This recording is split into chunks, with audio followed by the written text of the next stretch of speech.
Hey heroes, welcome to another amazing episode of History of the Marvel Universe. This channel is sponsored in part by Patreon supporters. If you would like to vote in monthly polls that help decide what topics get covered on the channel, you can sign up for $1 per month over at patreon.com/MaryMarvelite. The link is in the description below. Several years ago on the channel, we looked at the earliest appearances of Spider-Woman and the first iterations of her origins from the 1970s. However, like many Marvel heroes, she's had multiple contradictory backstories over the decades. In this case, most notably a 2006 miniseries which seemingly rewrote and retconned away much of what we knew. For this week's video, we're first going to take a more in-depth look at the expanded version of her classic backstory, briefly touching on some tangential topics, before comparing it to the revamped version and discussing what elements may or may not work in the overall scheme of things. So we begin in the early 20th century with an American scientist named Jonathan Drew and his wife Miriam.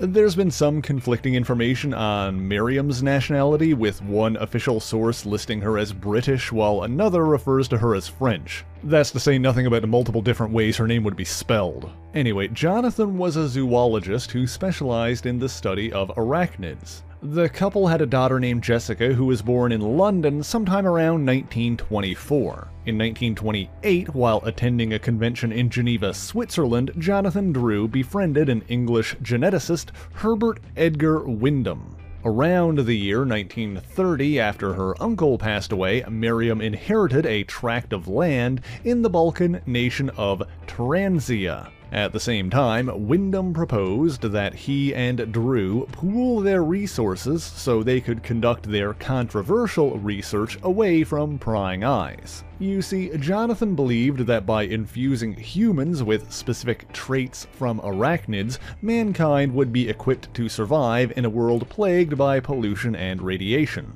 Wyndham, meanwhile, longed to accelerate the evolutionary process by developing a machine that could metamorphosize animals into a humanoid form. He was able to make considerable strides towards this goal after being gifted genetic information by a mysterious benefactor, secretly a rogue inhuman named Fader. In any event, the Drews agreed to Wyndham's proposal, and together they relocated to Miriam's land on Mount Windagore in Transia. It's also been reported that additional property was purchased from a local baron, Gregor Russoff. As fate would have it, the scientists soon found a method of funding their endeavors when they discovered deposits of uranium at the base of the mountain. They began planning the construction of a citadel of science with the aid of a German scientist named Matthew Horace Grabscheid. A genius decades ahead of his time in the field of space travel, Grabscheid later changed his name to Grayson, and his son Robert would go on to become the 1950s superhero Marvel Boy, today known as the Agent of Atlas the Uranian. But back to the story at hand, there were plenty of other strange happenings on Mount Windagore. One night as Miriam was putting her to bed, young Jessica saw a monster through her window. Little did she realize that what she'd actually seen was the Baron Gregor Russoff, whose family had been cursed with lycanthropy. This curse would be passed on to his descendants, including Jack Russell, the modern-day werewolf by night. Jonathan and Wyndham went out to investigate, and while they didn't find the monster, Wyndham again met with his mysterious benefactor. This time Fader introduced him to an underground race called the Moloids, who Wyndham then employed as slave labor in the building of his citadel. 6 months later, in March of 1931, construction was well underway, but then tragedy struck. While playing with a local boy named Philip Masters, 7-year-old Jessica Drew fell ill from radiation poisoning and passed out into the clay. Another side note, later in life, that same boy would use that radioactive clay to become the villainous Puppet Master. To slow the deterioration of Jessica's cells, Herbert Wyndham placed the young girl into a cryogenic unit. Desperate to save his daughter's life, Jonathan Drew proposed they use a spider extract serum he'd been working on. Jessica was injected, but the serum required a full-month incubation period, which was time they didn't have. But then Wyndham proposed a solution of his own,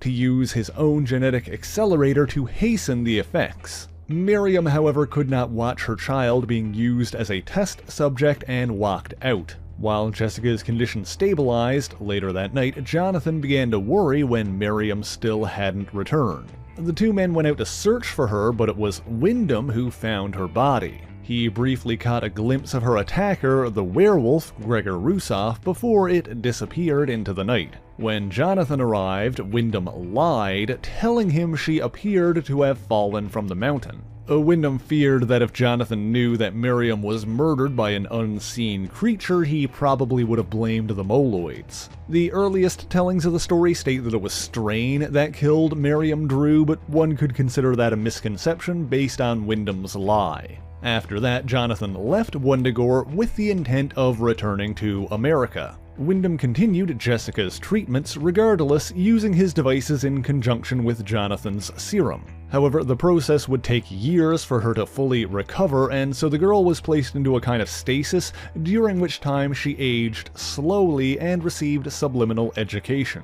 While Jessica slept, Wyndham built a suit of armor for himself to fight off the werewolf and other threats. Ironically, despite his attempts to keep them, the Moloids left his service anyway after one of them was killed by Russoff. By 1939, Wyndham had successfully begun evolving animals into his anthropomorphic new men, most notably for today being the cow woman Bova. And in March of that year, Jonathan Drew returned to Wundagore. Sort of. In truth, Jonathan had been possessed by the ghost of a sorcerer from the 6th century known as Magnus. We've talked about this several times on the channel before, so I won't belabor the point too much, but within Mount Wundagore was imprisoned the evil elder god Chthon, or at least a portion of his spirit. Over the following years, Magnus, in Jonathan's body, taught chivalry to the new men, and many were dubbed the Knights of Wundagore. Wyndham, meanwhile, became known as their Lord High Evolutionary.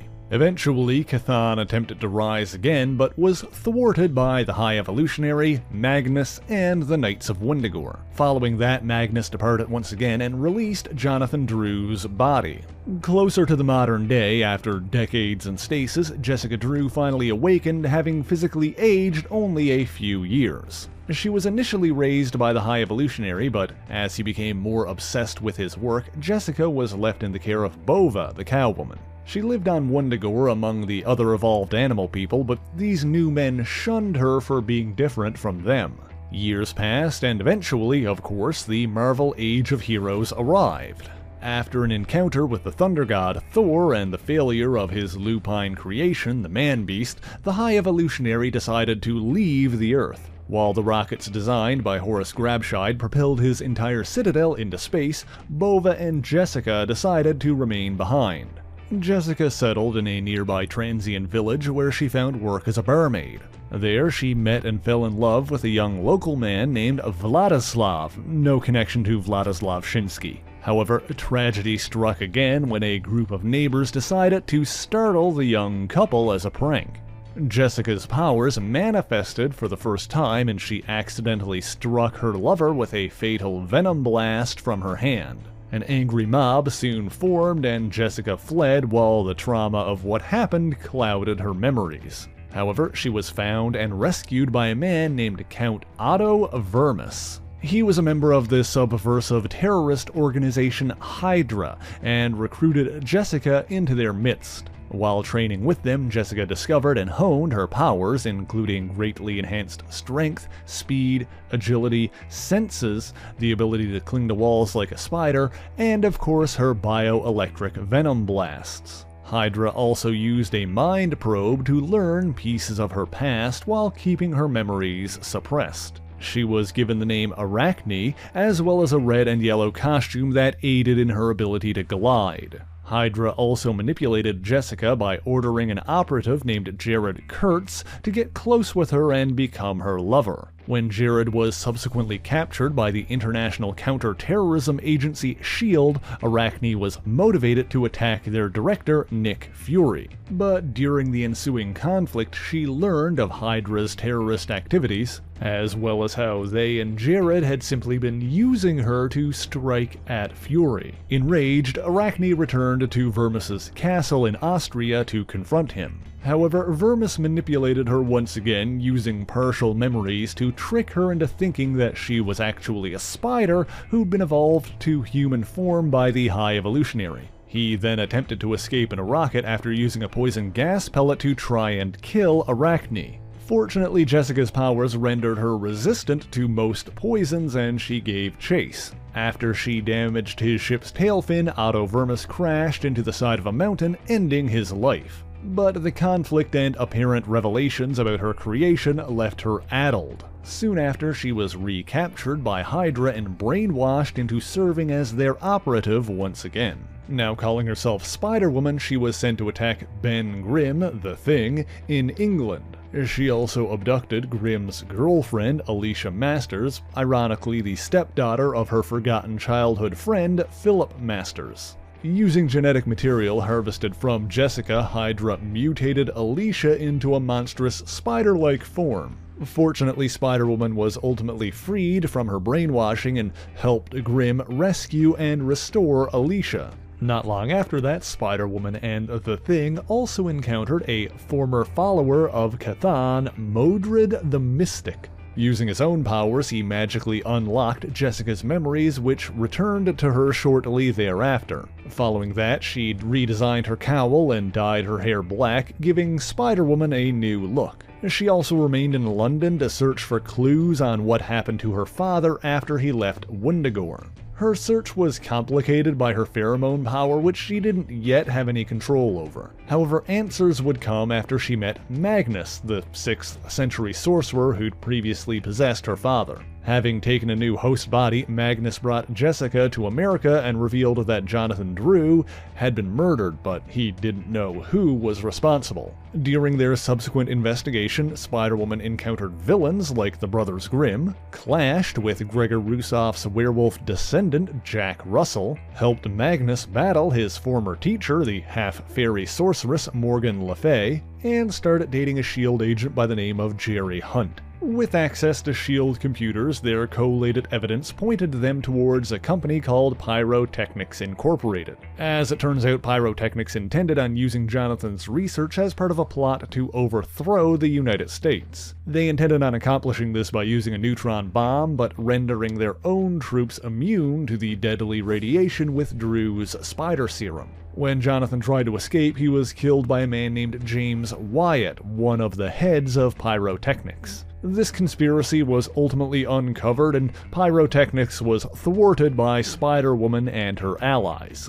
And so that's the original story of Jessica Drew and her parents as it was told in the 70s and 80s. However, in 2005, another version of events was told, one which deviates greatly from what we just discussed, but also references it in many ways. So now let us dive into that alternate telling before discussing what may or may not be currently considered canon. The revamped version of the story begins not in the 1920s, but approximately 30 years before the modern day. This time we start with a British couple, Jonathan and Miriam Drew, as opposed to Miriam.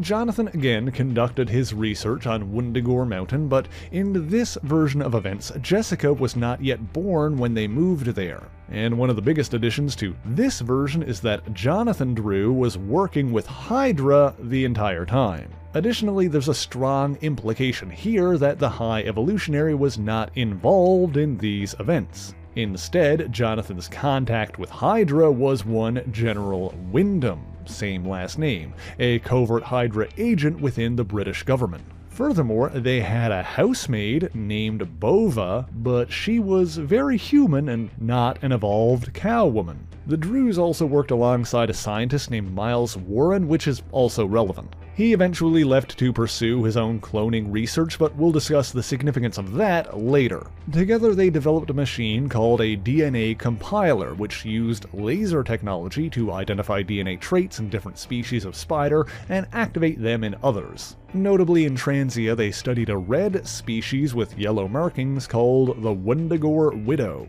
But then one day, there was a lab accident that caused the compiler to activate while a pregnant Miriam was in the laser's path. The beam passed through the spider and struck Miriam in the abdomen, affecting Jessica's DNA while she was still in utero. Although her heartbeat was irregular and her vital signs were weak, just after dawn on December 7th, Jessica Miriam Drew was born seemingly normal and healthy. She grew up on Mount Wendigo and helped her mother collect specimens.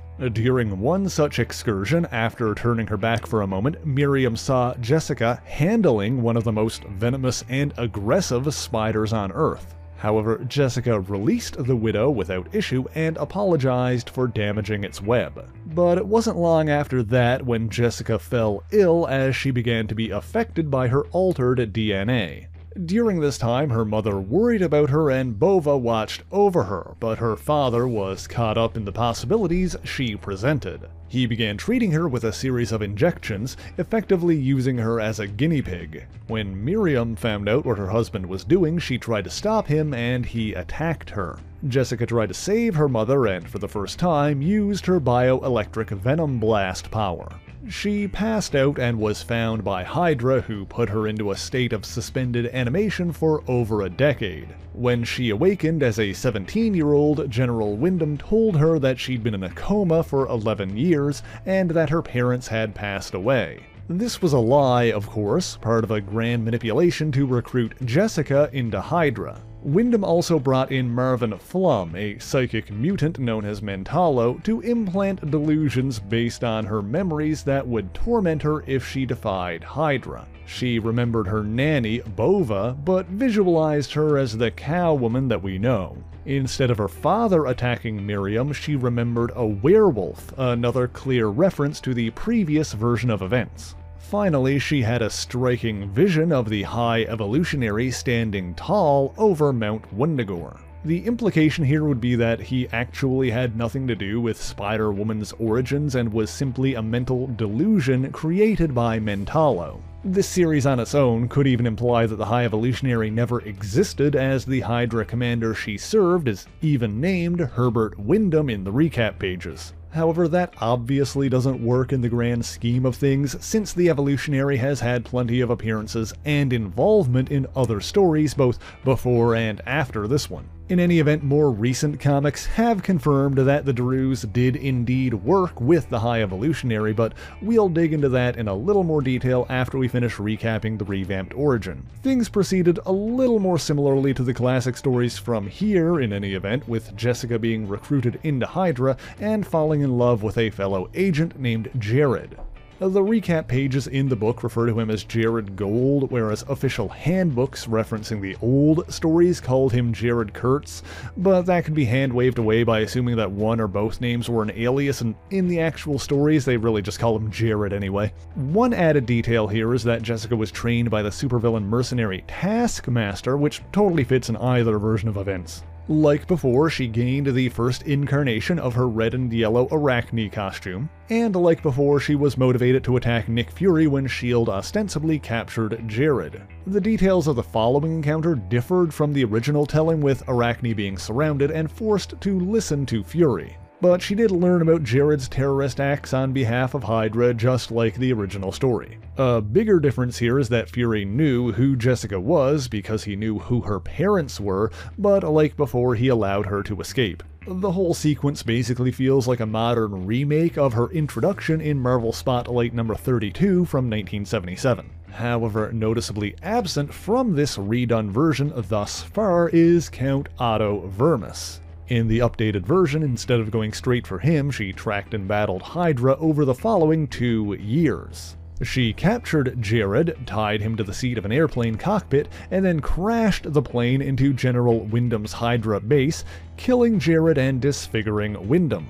2 years after that, when Fury tried to recruit her into S.H.I.E.L.D., Jessica learned that her parents were still alive. She tracked down her mother, but by the time she'd arrived, Miriam had been murdered by Hydra, specifically by a supervillain known as Whiplash, who she briefly fought with. From documents she found in the apartment, Jessica learned of a Hydra plot to create more soldiers like herself using a machine known as the Athena device. It was while she investigated this that she finally met Otto Vermis. In this version of events, Vermis was an elderly Hydra commander who she seduced to learn information from before she was exposed, and blew up his boat, killing him. She used what she learned to track the Athena project to an oil platform. There, she reunited with her father and learned of his voluntary involvement with Hydra.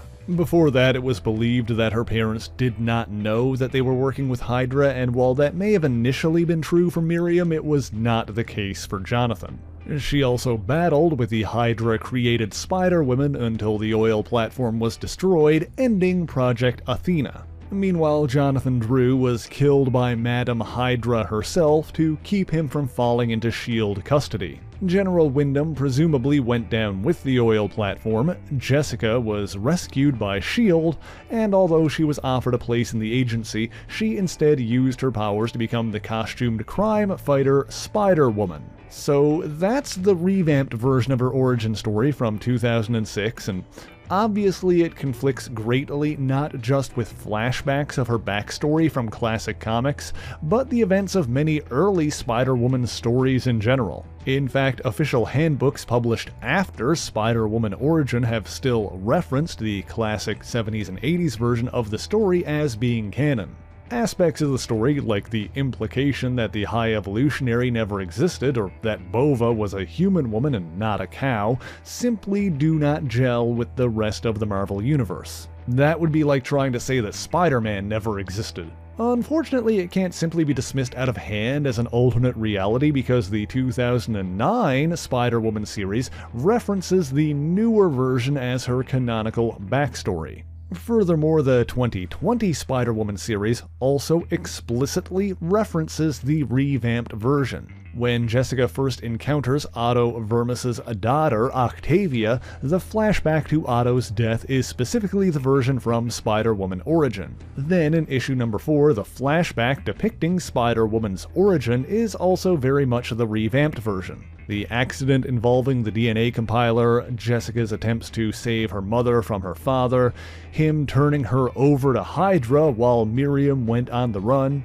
One thing this series adds to the mix is that Miriam was pregnant when she left, and so Jessica Drew actually has a younger brother, Michael Marchand, who himself has a daughter named Rebecca. Funnily enough, Rebecca was one of the names that Miriam considered for Jessica before she was born in Spider-Woman Origin number 1. One thing from the classic origin that is confirmed as canon in this series is that Jonathan and Miriam Drew worked with Herbert Wyndham, not the Hydra General Wyndham, but the High Evolutionary. I think it's fair to say at this point that the two Wyndhams sharing the same name is either a coincidence or simply another manipulation tactic on behalf of Hydra. Inconsistencies in Jessica's memories could similarly be explained as being a consequence of Mentallo's tampering with her mind, or, again, simple coincidence. An easy example of this would be Jessica having a human nanny named Bova. The evolved cow Bova is a well-established character who's interacted with others multiple times, and so the supposed existence of a human named Bova on Wendigo is either a coincidence,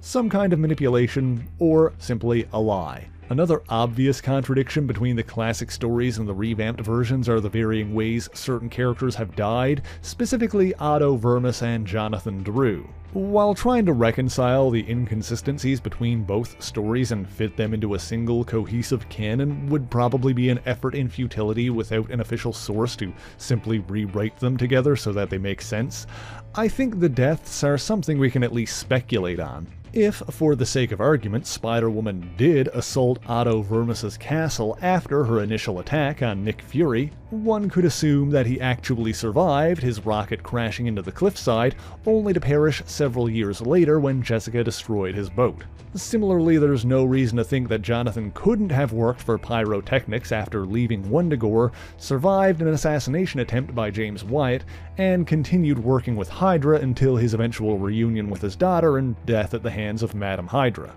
I guess what I'm saying is that while the details do clash with modern continuity, there's no reason to completely disregard the classic issues as non-canon. On the other hand, Miriam Drew being mauled to death by a werewolf is certainly harder to rectify, and no doubt the current canon suggests that never happened. One thing that does fit in either version of events is the idea that the Drews also worked with a man named Miles Warren. Some of you may recognize him as the Twisted Spider-Man villain, the Jackal, responsible for the infamous Clone Saga. But before he donned that mask, he was an assistant for none other than the High Evolutionary. So the fact that the Druze also worked with him on Mount Wundagore is one part of Spider-Woman origin that totally makes sense in continuity. Their association is again referenced in 2021's Spider-Woman number 9, in which the High Evolutionary explains that when Miriam Drew was first on the run from Hydra, she approached Warren with the idea of using cloning technology to make decoys of herself. When she found that he had become mentally unstable since they last met, she instead returned to Wundagore